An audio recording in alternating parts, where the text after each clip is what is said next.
don't make this mistake with your paslode gun. It's a simple mistake, but it's quite expensive to make. Customer serviced his own gun. He stripped it, cleaned it and rebuilt it, and done quite a good job, I might add. It's a nice, neat, tidy job, but he's made one mistake.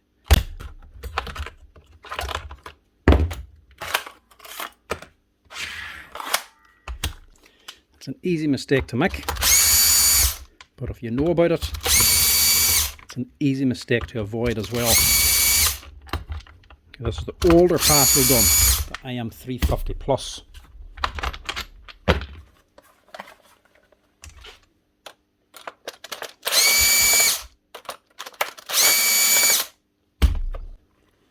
You can see the problem there.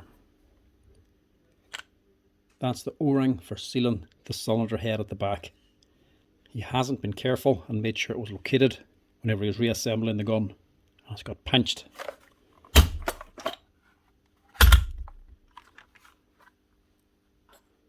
He's pinched the O-ring here and bent it up. Problem with that is when you do that, you don't realise and you keep trying to use the gun, eventually you tear up the O-ring.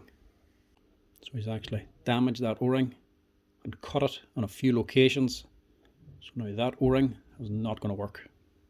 It's not going to give a proper seal, and eventually it's going to snap.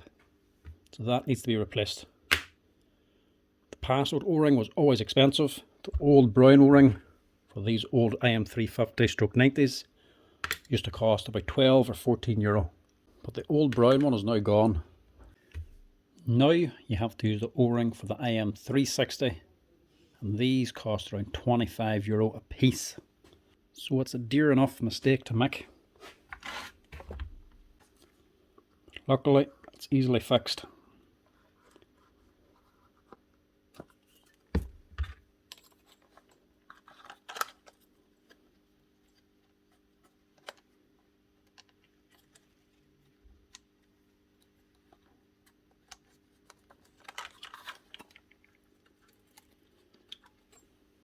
Then you just need to put her back together the way she should be, with the O-ring in the right location.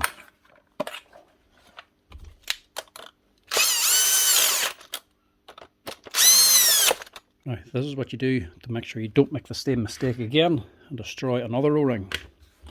When you have your top chamber on, before you put on the back cover, pull up your magazine so you can plunge the gun down. Plunge it and make sure you're able to plunge it the whole way down. If you're meeting any resistance at all, the O-ring is caught on these little guides.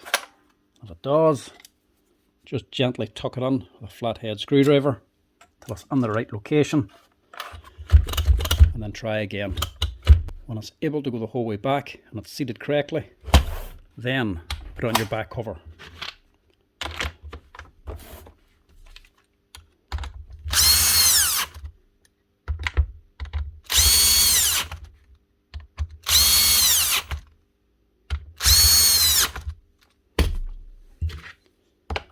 That's her,